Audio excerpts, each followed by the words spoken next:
어서오세요. 예니밍이에요. 오늘도 훈훈하고 생산적인 시간 함께 보내봐요. 뽕! 뿅! 어서오세요. 우리 오늘은 책 읽기로 아주 오랜만에 거의 한 달 만에 나타나는데요. 안녕하세요. 목소리가 예전으로 돌아온 것 같나요? 그거는 그냥 오랜만에 해서 그래요. 내일부터는 또 아마 다시 목소리가 안 좋아질 것 같아요.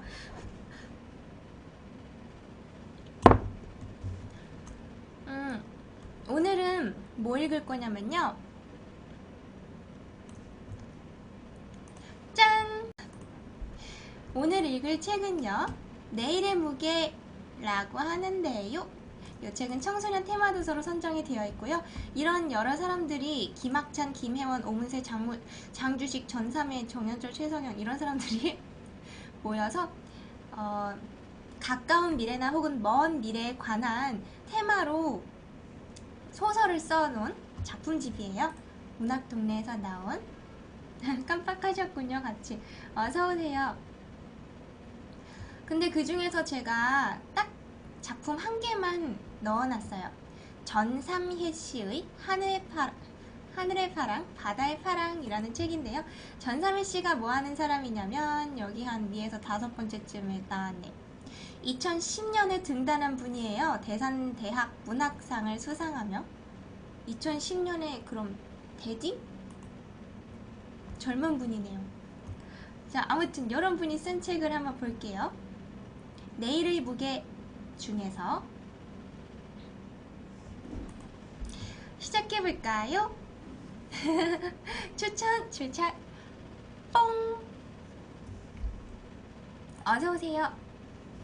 가하는 보육원 마당에 서서 하늘을 올려다보았다. 공중도시 상층부에서 깜빡이던 불빛도 거의 다 꺼진 깊은 새벽이었다. 곧 태양이 뜨겠지. 가하가 사람 이름이에요. 가하는 어둠 속에 뿌려진 빛나는 별을 보며 눈을 가늘게 떴다. 한때 저곳으로 가고 싶어 했던 것을 가하는 후회하지 않았다.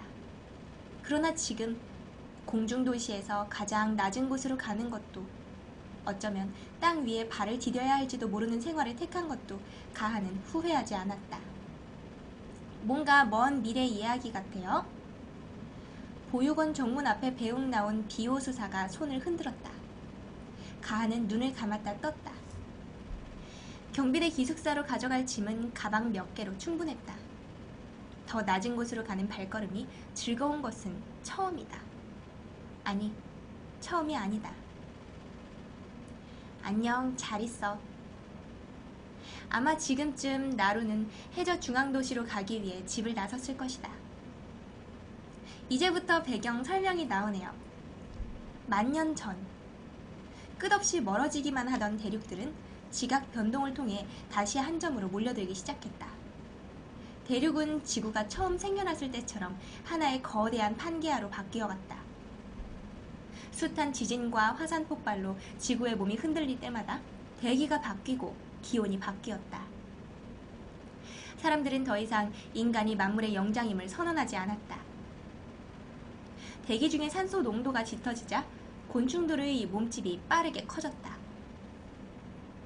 사람들은 살기를 찾아 두 무리로 나뉘었다. 공중도시를 건설하는 사람들이 있었고 해저 도시를 건설하는 사람들이 있었다. 그리고 두 집단은 서로 다르게 변해갔다. 100세대 전의 내 조상은 왜 공중도시를 택한 걸까? 어린 가하는 과학 수업을 들으면서 생각했다. 그때도 가하의 몸에는 높은 곳의 아이들이 던진 돌과 쓰레기에 맞아 생긴 흉터가 있었다. 높고 부유한 사람은 높은 곳에, 낮고 가난한 사람은 낮은 곳에 사는 것이 공중도시의 질서였다. 사람들이 지상에 살던 때에도 돈 많은 사람들은 초고층 아파트에 살았겠지. 그래봤자 지금의 공중도시의 최하층보다 낮았겠지만 말이다. 어린 가하의 상처에 약을 발라주며 비호수사는 이렇게 말하곤 했었다. 보육원이란 건 공중도시의 가장 낮은 지역에 있었었다. 높은 곳으로 물을 끌어들이려면 많은 돈이 들기 때문에 어쩔 수 없는 선택이었다. 지금 여기 컨셉이 뭐냐면요. 가하라는 애가 보육원에서 자라고 지금 꽤 성장한 애 같아요. 고딩 뭐 이 정도가 된 것 같고, 비호수사인가? 저 사람이 보육원에서 아이들을 통솔하는 그런 존재인 것 같아요. 그리고 여기는 지금 공중도시이고요. 공중도시 안에서도 높은 곳과 낮은 곳의 계급 차이가 있어요. 낮은 곳에 선 아이가 높은 곳을 동경하는 것은 공중도시에서는 자연스러운 일이었다. 고등교육을 받게 된 날, 비오스사는 가하에게 졸업하면 뭘 하고 싶으냐고 물었다. 가하는 한치의 망설임도 없이 대답했다. 인공위성 관제센터에 갈 거예요. 가장 높은 곳으로요. 비오스사는 말없이 교복을 입은 가하의 어깨를 털어냈다. 부모가 없는 아이들은 보육원에서 고등교육까지만 받을 수 있었다. 그 이상의 학업은 스스로 돈을 벌어 감당해야 했다. 너네 빨리 앉아. 11시 넘었어. 곧 12시라고. 가 아니라 이거 가하의 목소리였군요. 가하의 말에도 아랑곳 없이 베드로반의 아이들은 제잘되기에 여념이 없었다. 요거 보니까 가하라는 애가 대학교에 들어가기 위해 돈을 벌어야 되는데 그거를 또 보육원에 더 어린 아이들을 가르치는 걸로 버는 것 같아요. 6살부터 8살까지의 남자 아이들 7명이 부대끼는 베드로반은 하루도 조용할 날이 없었다. 가하는 시계를 쳐다보고 한숨을 쉬었다. 아, 비오 수사님, 오늘은 안 된다고 그렇게 말씀드렸는데 왜 이 꼬맹이들을 나한테 맡기신 거야? 가하의 다리에 아이 하나가 달라붙었다. 가하 형! 무서운 얘기 하나만 해주면 잘게. 응? 화장실 못 가려고? 안 돼. 가하가 고개를 젓자 아이들이 우르르 가하의 다리를 붙잡고 늘어졌다. 형! 하나만! 응? 하나만! 모란앵무 여러 마리가 빽빽대는 것 같은 소리에 가하는 인상을 썼다. 가하는 두 손으로 얼굴을 쓸어내렸다. 하여튼 남자애들은 골칫덩어리야. 아이들은 눈치 빠르게 제각각 침대로 올라가 앉았다. 가하는 헛기침을 하며 목청을 가다듬었다. 새벽 1시가 되면 지상으로 내려가는 게이트가 닫힌다. 최대한 빨리 아이들을 재워야 한다는 조바심이 차올랐다. 그래서 물속에서 해저인간이 쓱 올라오는데 코가 있어야 될 자리에 콧구멍만 딱! 가하가 코를 손으로 가리고 얼굴을 쑥 내밀자 아이들이 이불 속으로 파고들며 깔깔거렸다. 가하도 아이들도 해저 도시에 사는 사람들을 직접 만나본 적은 없었다. 정부의 높은 사람이나 외교관쯤 되면 모를까? 방송에 나오는 해저 도시의 사람들은 공중 도시의 사람들과는 얼굴이 미묘하게 달랐다. 얼굴이 좀 더 평평하다고 해야 되나? 물고기를 닮은 것 같았다. 코가 없다는 이야기는 괴담처럼 공중도시에 퍼져 있었다. 해저도시에서는 물속의 산소를 더 효과적으로 들이마시기 위해 호흡기관을 아예 바꿔버린다고 했다. 코를 잘라버리고 아가미로 숨을 쉰다는 것이다. 물론 실제로 코가 없는 해저도시 사람을 봤다는 사람은 없었지만 가하의 조잡한 흉내만으로도 상상력 풍부한 아이들은 눈을 반짝이며 재미있어 했다. 한 아이가 벌써 잠이 든 듯 새근대는 숨소리가 베드로반 안에 퍼졌다. 잘 자라 꼬맹이들. 잘 자 가하 형. 가하는 가방과 고글을 챙겨 보육원을 나섰다. 비호수사가 가하를 보고 싱글싱글 웃었다. 그래, 베드로반은 다 잠들었고? 가하가 입을 삐죽 내밀며 투덜거렸다.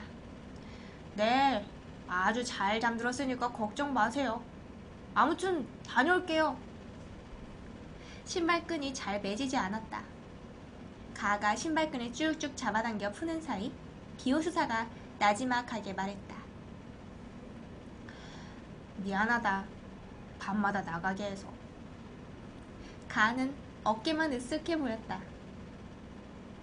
인공위성 경진 대회에서 쓸 부품을 구하려면 돈이 필요했다. 인류가 지표면에 살던 때 쏘아올렸던 9세대의 인공위성들은 수명을 다하고 다시 지구로 떨어졌다. 돈이 부족한 아마추어들은 9세대 인공위성이 떨어진 곳을 어림짐작해 지도를 만들어 공유했다. 지상에 내려가는 건 위험한 행동이었지만 지상과 공중도시를 지키는 경비대도 어느 정도는 눈 감아주는 일이었다. 고등교육 수준 경진대회의 인공위성이라면 수명을 다한 부품들로도 충분히 만들 수 있었다. 간혹 아직 쓸만한 부품을 발견하면 내다 팔아 돈을 벌 수도 있었다. 그러니까 비오수사가 가하에게 미안해할 부분은 없었다. 비오수사가 가하를 고아로 만들어 보육원에 데려온 것도 아니었고 인공위성 경진대회에 나가라고 등 떠민 것도 아니었으니까. 가장 높은 곳에 올라가고 싶다는 건 순수하게 가하의 의지였다. 지금과는 다르게 살고 싶었다. 차별받지 않고 비웃음을 당하지 않으며 높은 곳이 그 공중도시 사람들의 신분 상승 같은 거예요. 가하는 내려가야 할 위치를 확인하고 지문 인식기에 손을 댔다. 지상으로 내려가는 게이트가 열렸다. 가하는 땅에 발을 디디고 잠시 비틀거렸다. 기압이 높아지면서 공기의 밀도가 달라졌다. 머리를 내리누르는 것 같은 느낌을 고개를 저 털어냈다. 이건 높은 고도에 사는 아이들이 낮은 고도에 사는 자신들을 놀릴 때 하던 몸짓이다. 그리고 그때마다 날아들던 돌멩이. 가하가 내려온 곳은 아직 해가 지지 않아 하늘이 붉었다. 해가 완전히 지기 전에는 움직이고 싶지 않았다. 가하의 몸집만한 드래곤 플라이나 육식 콩댕이가 잠들 때까진 가만히 있는 게 현명했다. 해가 완전히 지고 나자 가하는 서둘러 발을 내딛었다.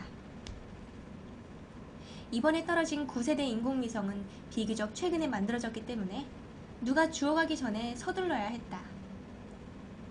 반년 후에 있을 인공위성 경진 대회에서 최고상을 받아야 항공학과에 들어갈 수 있고 졸업 후에는 인공위성 관제센터에 갈 수 있었다. 빽이 없으니까. 그렇게 되면 지금과는 다른 위로 올라가는 삶을 살 수 있을 것이다. 가까이에 바다가 있는지 공기 속에서 짙은 습도가 느껴졌다. 열과 빛을 감지하는 고글을 쓴 가하가 공중어로 말했다. 좋아, 가자. 언어도 바뀐 것 같죠? 서로. 숲을 지나니 곧 해변이었다. 아직 식지 않은 모래가 붉게 빛을 발하고 있었다. 그리고 저 멀리 붉은 모래 위에서 모래보다 더 강한 열을 발하고 있는 금속 덩어리들이 보였다. 낙하지점 지도는 정확했다. 가하는 부품 하나하나를 가방 안에 집어넣었다. 운이 좋다면 위성 표면을 덮는 특수 강판, 더 운이 좋다면 통신기를 주울 수 있을지도 모르겠다는 생각이 들었다. 가하는 휘파람을 불었다. 먹이를 찾은 새처럼 가늘고 푸르게 들뜬 소리. 소리는 서늘한 바람처럼 공기를 가르며 화살이 되어 날아갔다. 가하의 가방은 조금씩 차올랐다. 차가운 밤 공기에 금속과 모래가 빠르게 식어가는 것이 느껴졌다. 모든 게 식어버리고 나면 고글이 제 기능을 하지 못해 금속 물체를 찾는 건 불가능했다. 그렇다고 불을 켜면 곤충의 표적이 될 것이다. 내일 다시 내려올까? 가하는 가방을 벗어놓고 바닥에 주저앉았다. 내일은 그 꼬맹이들이 일찍 잠들... 그때 등 뒤에서 강한 바람이 불어왔다. 가하는 앞으로 밀려나려는 몸을 간신히 지탱했다. 뒤를 돌아본 순간 가하의 눈이 크게 떠졌다. 커진 눈 안으로 폭발하듯 강렬한 빛이 쏟아져 들어왔다. 다리 하나가 가하의 몸통만한 육식 반딧불이었다. 젠장, 이곳에도 살고 있었나? 수천 개의 겹눈이 가하를 주시하고 있었다. 가는 앉은 채로 천천히 뒤로 물러났다. 바닷물로 들어가야 했다. 물이 필요해. 몸을 감춰야 돼. 수영을 전혀 못한다는 건 중요한 일이 아니었다. 어떻게든 몸을 숨겨야 했다. 반딧불은 물 안에 있는 먹이를 인식하지 못한다. 반딧불은 6개의 다리로 가를 정확하게 겨누며 다가왔다. 가하의 몸도 조금씩 바다에 가까워졌다. 손끝에 마른 모래가, 젖은 모래가 닿더니 미끈거리는 바닷물이 닿았다. 조금만 더 라고 생각하며 가하가 손을 뒤로 뻗었을 때 반딧불도 가하의 몸 위로 다리를 뻗었다. 끝장이다. 가하는 눈을 질끈 감았다. 마지막으로 힘을 모아 구해달라는 길고 높은 소리를 뽑아냈다. 아기 새가 천적을 발견했을 때 엄마 새를 부르는 소리. 가하에게는 엄마가 없었지만 그 소리는 본능적으로 터져나왔다. 그 순간 무언가가 아주 강하게 가하를 물속으로 끌어당겼다. 물, 미끈거림, 짠맛, 계속 끌려들어감, 거품, 아래로 더 아래로, 암흑, 몸을 짓누르는 압력. 숨을 쉴 수가 없어. 옷을 잡은 걸 보면 발톱이 있는 종인가? 그럼 물고기는 아닐 텐데. 뭐야? 넌 뭐야? 누구야? 아니 누구라도 좋으니까 좀 살려줘. 가하가 몸부림을 쳐도 가하를 붙잡은 무언가는 계속 아래로 향했다. 귀와 코와 입에 바닷물이 가득 차는 것 같았다. 가하가 반쯤 정신을 잃고 몸을 늘어뜨리자 아래로 끌고 내려가던 움직임이 멎었다. 그리고 좀 전보다는 느리게 위로 올라가기 시작했다. 가하는 가물거리는 정신을 붙잡으며 생각했다. 죽는 줄 알았네. 가하의 몸이 물에서 건져져 바위 위에 얹혔다. 허리 위쪽은 바위에, 허리 아래쪽은 바다에 잠긴 채 축 늘어진 가하의 몸을 무언가가 흔들었다. 가하의 눈, 코, 입이 동시에 열리며 물을 토해냈다. 가하는 미친 듯이 콜록거리며 몸 안에 남은 바닷물을 뱉어냈다. 누군가 배를 쥐어짜는 것처럼 기침이 멈추지 않았다. 쌕쌕거리는 금속성의 소리가 가하의 입에서 튀어나왔다. 소리는 멀리 퍼져나가려다가 가까이 있는 무언가에 부딪혔다.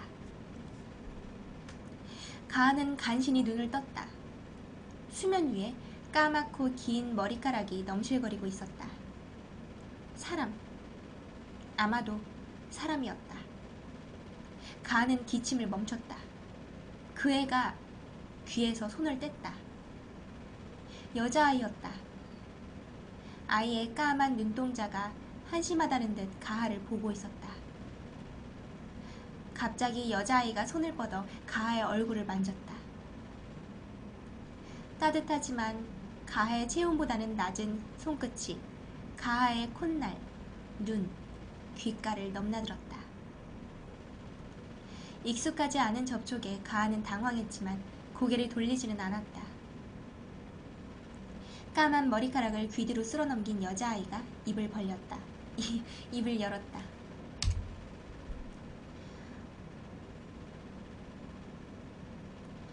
너는 누구야?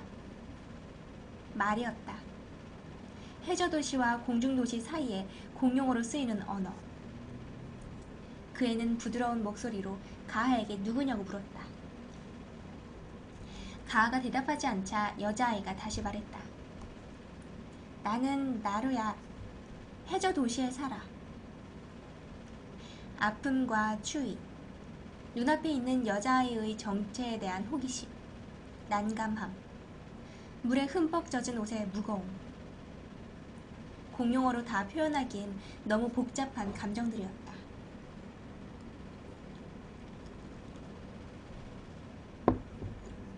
가하의 소매 끝에서 물이 뚝뚝 떨어졌다. 가하는 젖은 소매로 얼굴을 훔치고 갈라진 목소리로 대답했다. 나는 가하야. 공중도시에 살아. 자신을 나루라고 말한 그 여자아이는 다시 손을 뻗어 가하의 얼굴을 탐색했다. 눈과 눈 사이, 코와 입 사이를 부드럽게 더듬던 손길이 입술에 닿자 가하는 고개를 돌렸다. 자신이 서 있던 해변이 보였다. 도저히 혼자서 헤엄쳐 올 수 없는 먼 거리였다. 허리 아래를 휘감은 바닷물이 출렁일 때마다 여자아이의 다리가 가하의 다리에 닿았다가 떨어졌다. 여자아이는 어깨 아래를 물에 담근 채 물결에 다리를 내맡기고 있었다. 가하는 더듬더듬 공용어로 물었다. 네가 날 데리고 온 거야? 응. 여긴 어디야? 바다. 바다 어디야? 몰라. 가하는 바위 위에 걸터앉아 무릎을 끌어안았다. 목숨을 건졌다는 안도감보다 바다에 갇혔다는 공포감이 더 컸다. 대체 어떻게 집으로 돌아가야 하지? 아니, 돌아갈 수는 있을까? 추위가 몸을 후비고 날카롭게 곤두선 신경이 머리 내부를 찔렀다. 윗턱과 아래턱이 딱딱 부딪혔다. 나루가 팔을 뻗어 가하의 다리를 안았다. 이거 이상한 야한 거 아니에요? 젖은 바지 너머로 나루의 가슴과 온기가 느껴졌다. 가하는 움찔거리다가 포기하고 다리에 힘을 뺐다. 그래, 어떻게든 방법이 있을 거다.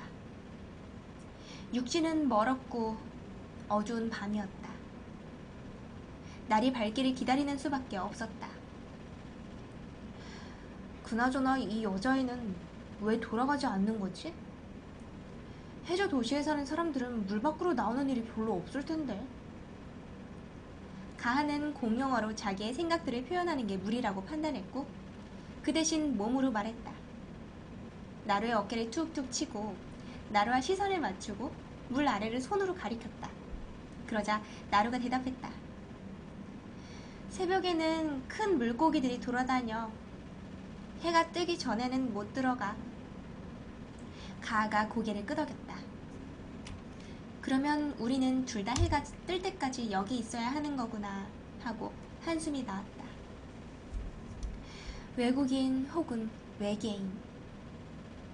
자신을 기다리고 있는 이들을 떠나 낯선 존재와 하룻밤을 보내야 한다는 건 유쾌한 일은 아니었다. 하지만 이 망망대해에서 의지할 곳이라고는 공용어를 잘하는 해저도시 여자의 하나뿐이었고 그것은 몸에 밀어닥치는 바닷바람만큼 분명한 현실이었다.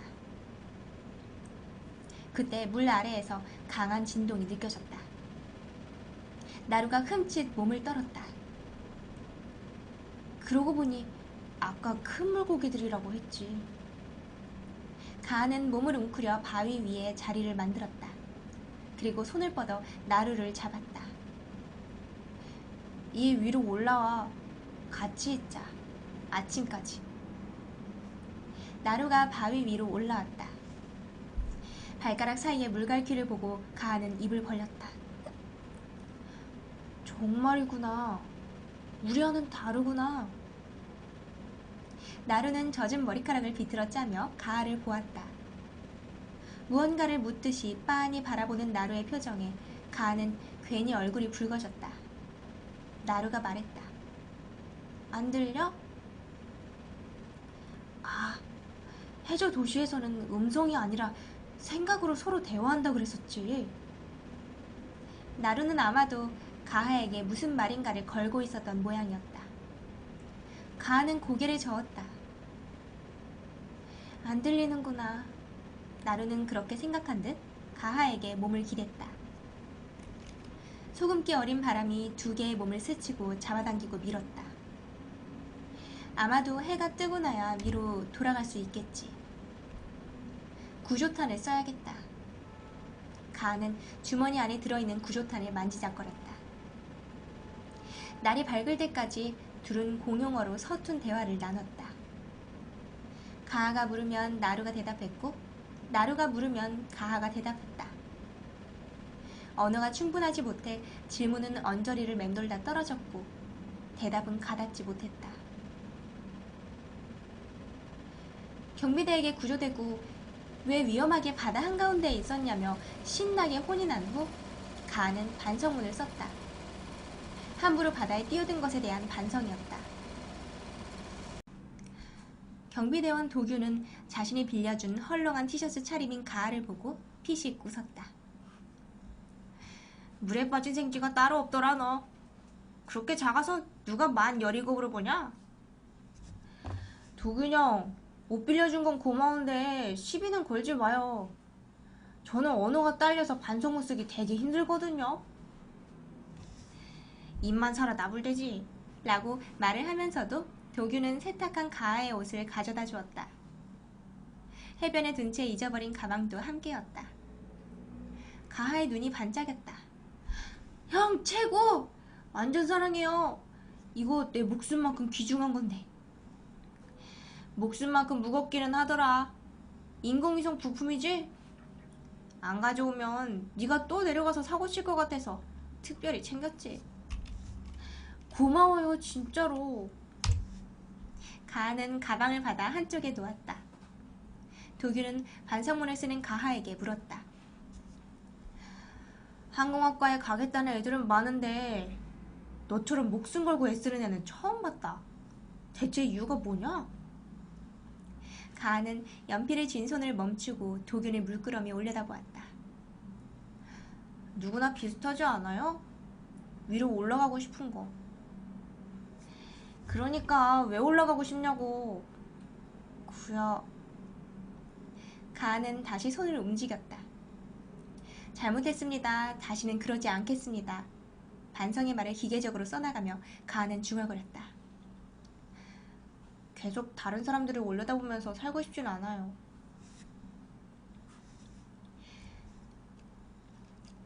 그런데 정말로 이상한 건 보육원으로 돌아와 호된 꾸지람을 듣고도 다음날 학교에 나가서 얼빠진 녀석 소리를 듣고도 가하의 머릿속에 맴도는 바닷물의 촉감이었다.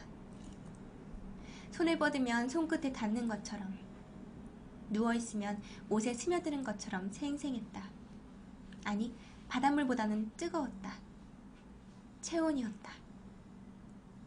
가하보다는 낮던, 그러나 밤 공기보다는 높던 체온.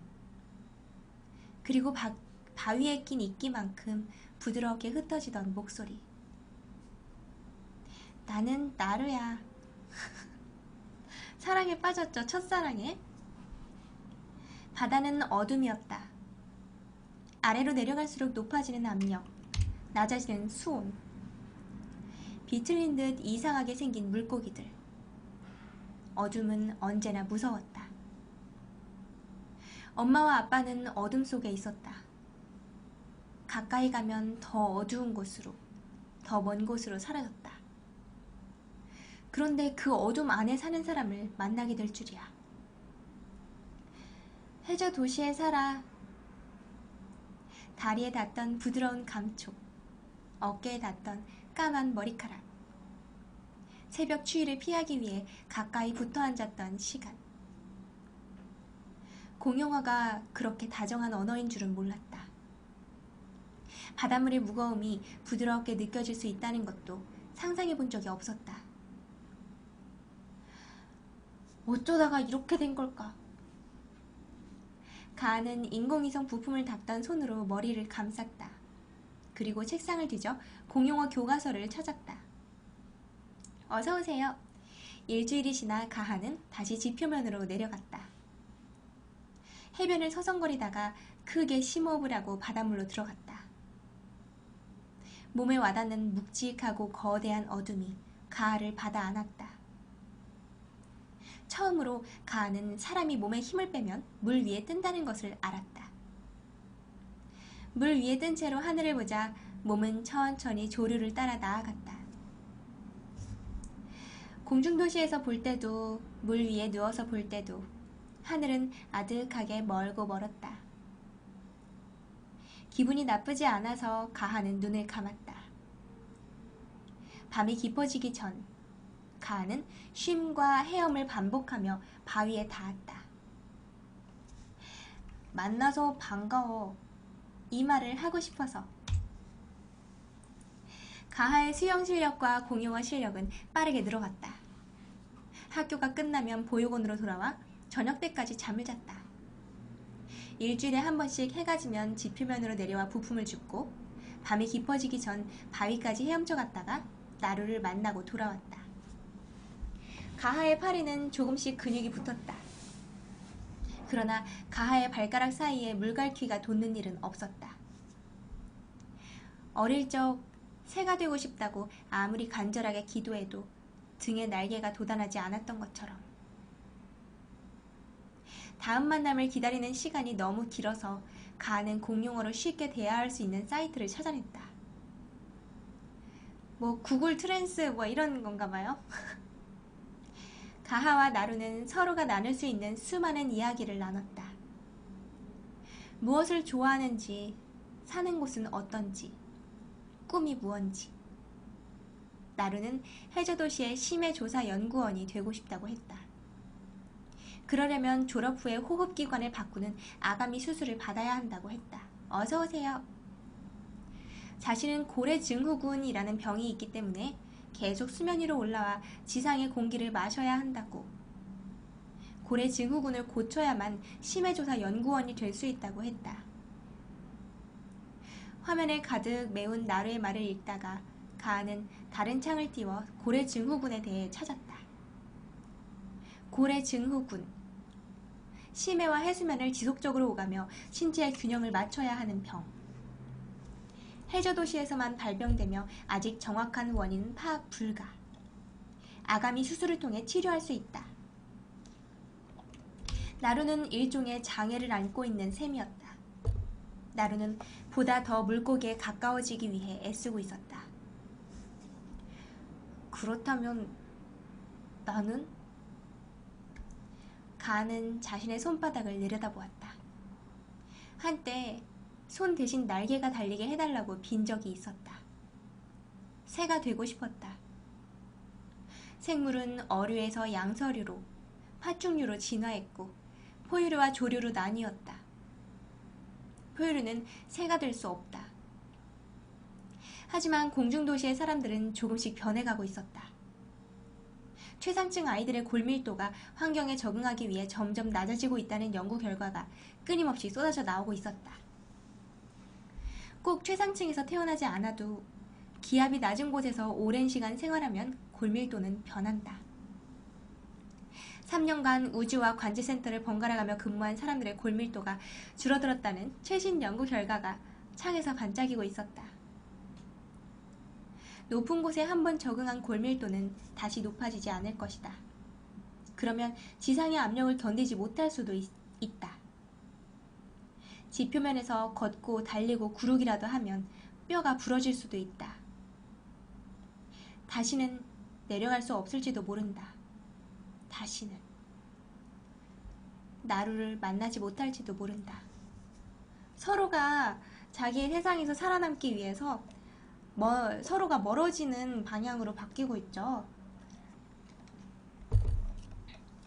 가을이 지나고 겨울이 가까워지고 있었다. 인공위성 경진대회는 겨울에 열렸다. 계절이 바뀌면서 바닷물은 나루와 처음 만났던 여름보다 훨씬 차가워졌다. 그러나 가하에게는 이제 바닷물의 한기와 거센 물결이 아무런 방해가 되지 않았다. 무거운 옷을 입고도 바위까지 헤엄칠 수 있게 되었다. 잠수했다가 다시 수면 위로 올라오는 순간 밀려드는 차가움이 두렵지 않았다. 조금 있으면 겨울이 올 거야. 그렇게 되면 아마 바다에도 눈이 내릴 거야. 해저도시에는 겨울이 없어서 나루는 눈을 본 적이 없었다. 가하는 나루의 손바닥에 육각형의 결정 모양을 그리며 말했다. 이렇게 생긴 아주 작은 눈송이들이 셀 수 없이 하늘에서 바다로 떨어질 거야. 아주 작은 물방울들이 얼어서 내리는 거지. 그러니까 같이 보자 라고 말하려는 순간 나루가 입을 열었다. 엄마랑 싸웠어. 가하 네 이야기를 했어. 좋아하는 남자애가 생겼다고. 공중도시에 살지만 나와 다르지는 않은 사람이라고. 그랬더니 엄마가 말하더라고. 너 이제 수술 한 달밖에 안 남았어. 심해조사 연구원이 되고 싶은 거면 수술을 꼭 받아야 해. 엄마 표정이 굉장히 복잡했어. 가하는 입술을 깨물었다. 아가미 수술을 해도 수면 쪽으로 올라올 수 있어? 가하가 물었다. 올라올 수 있어. 나루는 확신에 차서 고개를 끄덕였다. 가하의 목 안에서 무거운 덩어리가 밀치고 올라오는 것 같았다. 하지만 말은 못하게 되는 거지? 공룡어는 성대와 코 안의 빈 공간인 비강을 사용해서 말해야 한다. 코가 사라지면 비강의 구조가 변해 소리를 낼 수 없고 대화를 나눌 수 없다. 공용어를 쓰는 사람들은 방송인이거나 수면 위아래를 자주 넘나드는 특수한 직업을 가진 사람들인데 심해조사 연구원은 그런 것들과는 거리가 멀었다. 오로지 더 깊이 바닷속으로 들어갈 뿐이다. 나루는 입을 벌렸지만 소리가 나오지 않았다. 가하는 손을 뻗어 나루의 손을 잡았다. 그렇구나. 나루는 해가 뜬 뒤에도 바닷속으로 돌아가려고 하지 않았다. 가하는 나루를 두고 혼자 해변으로 헤엄쳐갔다. 몸은 물에 뜨는데 마음은 점점 더 가라앉는 것 같았다. 알고 있었다. 고래 증후군에 관한 연구 결과뿐 아니라 해저도시와 공중도시 인류의 변화를 다룬 자료는 모두 찾아서 읽었다. 골밀도가 달라지듯 물갈퀴가 생겨나듯 해저도시와 공중도시 사람들의 DNA는 이미 달라져 있었다. 나루와 나는 다른 인간이야. 그 후로 나루는 수면 위로 올라오지 않았다. 두세 번 허탕을 친 이후로는 가하도 내려가지 않았다. 가하는 촉박한 시간 속에서 밤늦게까지 경진대회를 준비했다. 그러면서도 틈틈이 메시지를 보냈다. 이제 점점 추워지고 있어. 네가 걱정돼. 보고 싶어. 답장 줬으면 좋겠다. 메시지는 읽음이라는 알림만 남겼다. 나루의 목소리가 그리웠다. 드디어 인공위성 경진대회 날이 왔다. 가하는 에스컬레이터와 엘리베이터를 5번 갈아타고 나서야 경진대회가 열리는 B타워에 도착할 수 있었다. 가하가 평생 와본 곳 중 가장 높은 곳이었다.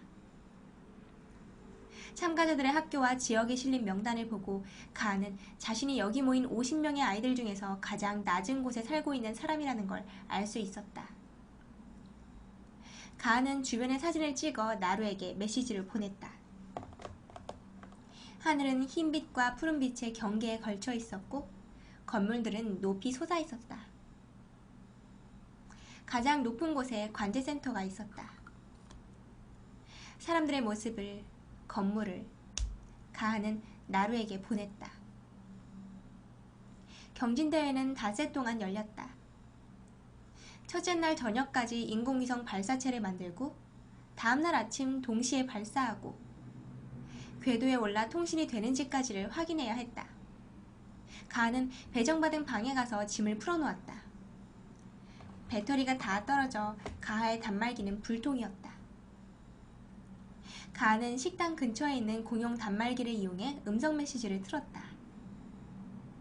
비호수사의 목소리, 그리고 베드로 반 아이들의 응원이 담겨 있었다. 막 단말기를 끄려는 찰나 새 메시지가 도착했다. 난 거기서 살 수 없어. 나루였다. 경진대회는 성공적으로 끝났다. 낡은 부품들로 만든 발사체였지만 가하가 만든 위성은 궤도에 진입해 성공적으로 통신을 완료했다. 종합 성적은 50명 중 4번째였다.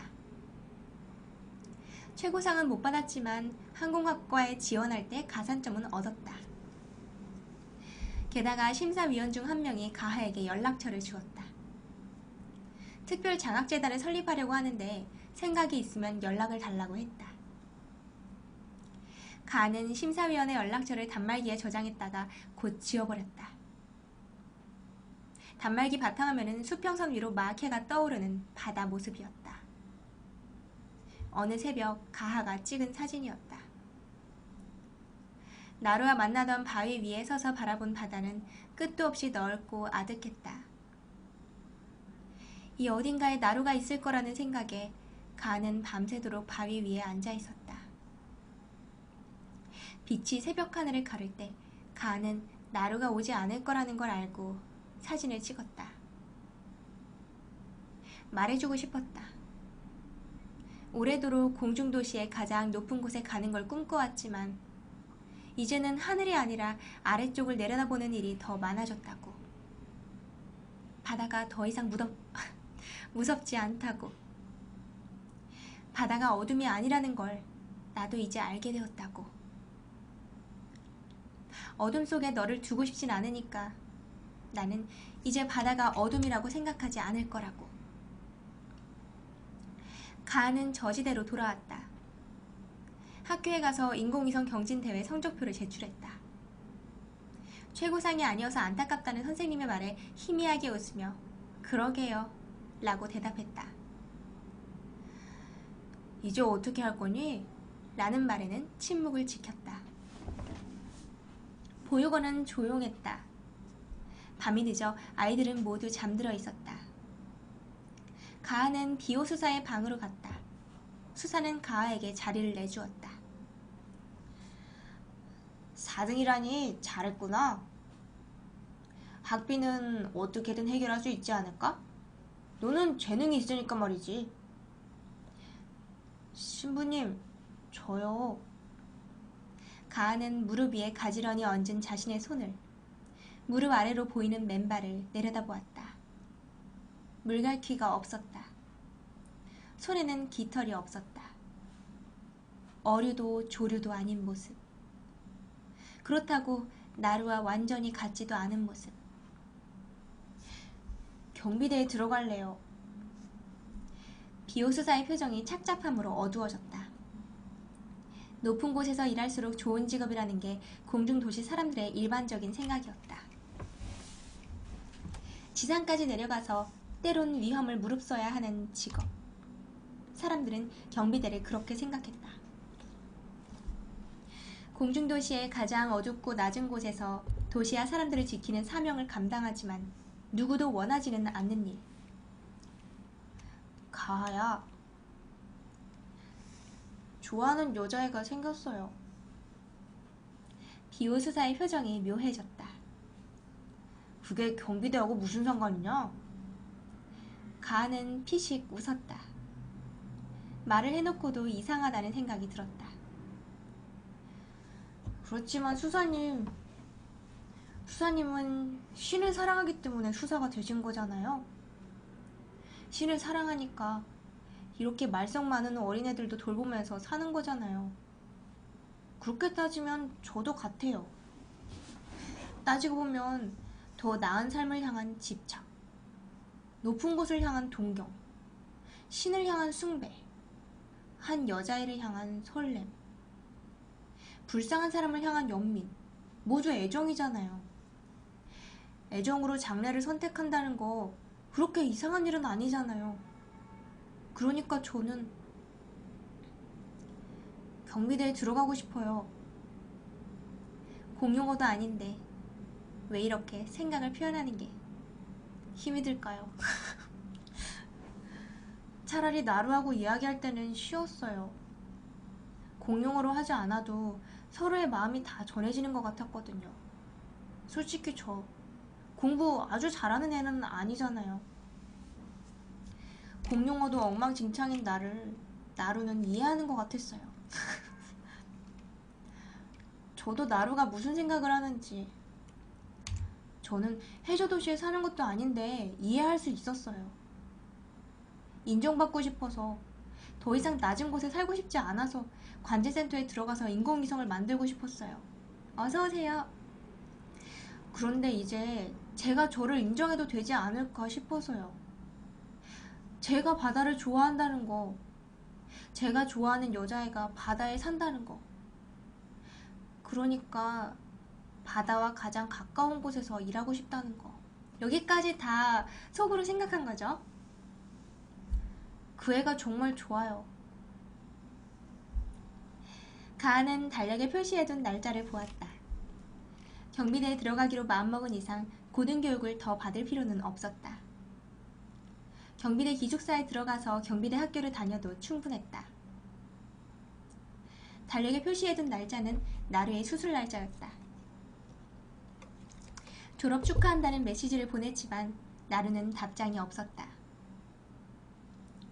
가은은 보육원을 나가기 위해 챙겨둔 짐을 돌아보았다. 아마도 이번이 민간인으로서는 게이트를 이용하는 마지막 기회가 되지 않을까. 출입통제 센터에 도착한 가은은 해변의 좌표를 입력하고 게이트를 열었다. 생각해보니까 바위의 좌표를 좀 알아둘 걸 그랬어. 그러면 헤엄치지 않고도 바위에 바로 도착할 수 있을 텐데. 하지만 대신에 수영 실력은 평생 늘지 않았겠지. 익숙하게 물을 가르며 가은은 생각했다. 바위 윗부분의 이끼를 잡고 올라가 걸터 앉았다. 하늘은 낮고 흐렸다. 겨울의 하늘이다. 얼마나 시간이 흘렀을까. 어둠을 뚫고 나루가 바위 위로 올라왔다. 아니, 이제 어둠이 아니지. 내가 있는 곳이 어둠일 리 없으니까. 그러니까 나도 가장 어두운 곳에서 일하는 게 아니야. 가은은 손을 뻗어 나루의 손을 잡았다. 물에 젖은 두 손바닥이 서로 만났다.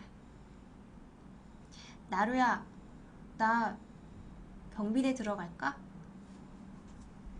먼 곳을 보던 나루가 고개를 돌렸다. 경진대에 망쳤어? 망쳤을 거라고 생각하는 건가? 가은은 괜히 좀 서글픈 기분이 들었다. 그건 아니고. 경비대는 가장 바다 가까이에서 일하는 직업이거든. 너는 내 꿈대로 바다의 가장 깊은 곳으로 들어갈 거야. 그렇다면 나는 내가 있을 수 있는 한 가장 너와 가까운 곳에 있고 싶거든. 오늘은 내가 해변으로 데려다 줄게. 나루의 팔이 가하의 허리를 끌어안았다. 물로 뛰어들자 공기를 머금은 옷이 물을 받아들이며 부풀었다. 처음 나루를 만났던 날처럼 바다는 고요하고 무거웠다. 그때는 몰랐었지. 저 아래에 내가, 또 내가 사랑하고 아끼는 것들이 숨쉬고 있다는 걸. 물이 얕아지자 나루는 가하를 놓았다. 둘은 천천히 모래 위로 올라섰다. 발을 내디딜 때마다 젖은 모래가 발 아래로 무너지고 밀려들었다. 파도가 닿지 않는 곳에 서자 나루의 맨발에 돋은 물갈퀴가 달빛에 빛났다. 가하는 나루를 끌어안았다. 손에 닿는 등뼈의 느낌, 물에 젖은 머리카락에서 나는 바다 냄새, 뺨과 뺨이 맞닿을 때 느껴지는 서늘함, 어깨에서 팔로 이어지는 선, 물 위로 올라올 때마다 반짝이던 목덜미, 그리고 처음으로 느끼는 발끝과 발끝의 마주침. 같이 살 수는 없더라도 가까이에 있을게. 해가 떠오르고 있었다. 나루의 몸이 말라가고 있었다. 나루가 얼굴을 찡그리자 가하는 옷을 벗어 바닷물에 적셨다. 가하가 티셔츠로 나루의 몸을 덮었다. 무리하지 마. 돌아가. 가하의 등 뒤에서 숨냄새를 품은 바람이 불어왔다. 땅 위에 뿌리를 박고 자라는 나무들, 어서오세요. 가하도 나루도 택할 수 없는 길. 가은은 주머니에 손을 집어넣었다. 운석이야. 인공위성 대회 갔다가 샀어. 나루도 주머니에서 뭔가를 꺼냈다. 깨진 조개 껍데기로 만든 날카로운 칼이었다. 가은은 보육원 정문을 향해 걸어갔다. 주머니 안에 든 작은 캡슐 안에는 나루의 머리카락이 들어있었다. 해저도시와 공중도시의 과학은 다르게 발달한다. 언젠가는 머리카락만 가지고도 아이를 만들 수 있을지 모른다. 그러나 그 아이가 가하와 나루의 아이가 될 수는 없을 것이다. 섞일 수 없으니까. 하늘과 바다가 섞이지 않는 것처럼. 만약 우리가 더 진화한다면, 그래서 우리가 서로 섞일 수 있게 된다면 사람들은 그걸 뭐라고 부를까? 흐름은 우리를 독립된 개체로 만들려고 하는데 우리는 서로 닮아지기를 바라고 있어. 그럼에도 불구하고 너랑 나는 우리가 섞일 수 있는 그 미래를 진화라고 부르기로 하자. 우리는 진화할 거야. 라고 끝났어요. 오늘 읽은 책은요, 문학동네의 내일의 무게 중에 실린 전삼회 씨의 하늘의 파랑, 하늘의 파랑, 바다의 파랑 이었어요. 오늘 대빵 재밌었죠? 이거 책이 이번 글이 너무 신선해서 100점! 감사해요. 100점!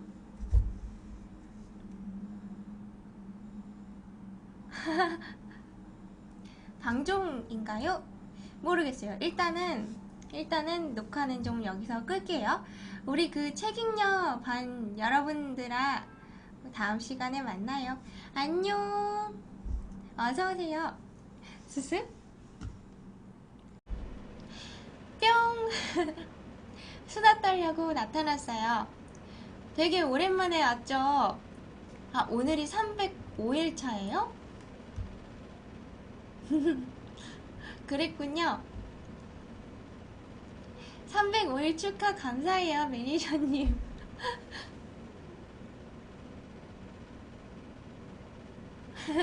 잘 받으셨죠? 우리 오랜만에 거의 한 달 만에 나타난 걸로 알고 있는데요. 반가워요.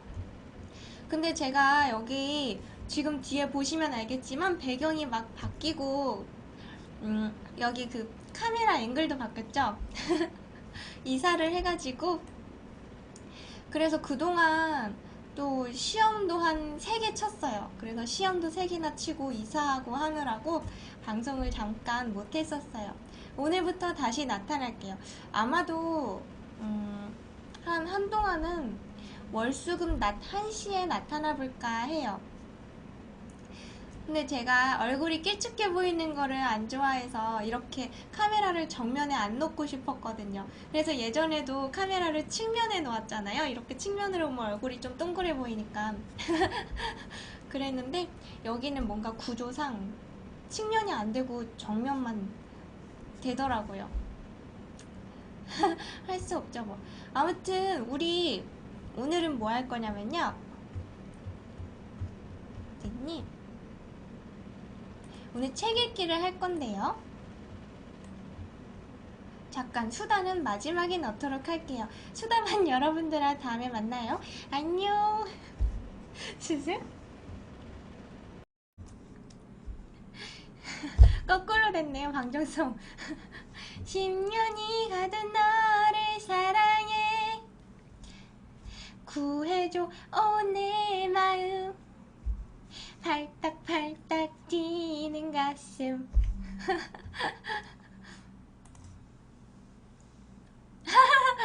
괜찮아요. 거꾸로 계속 하세요.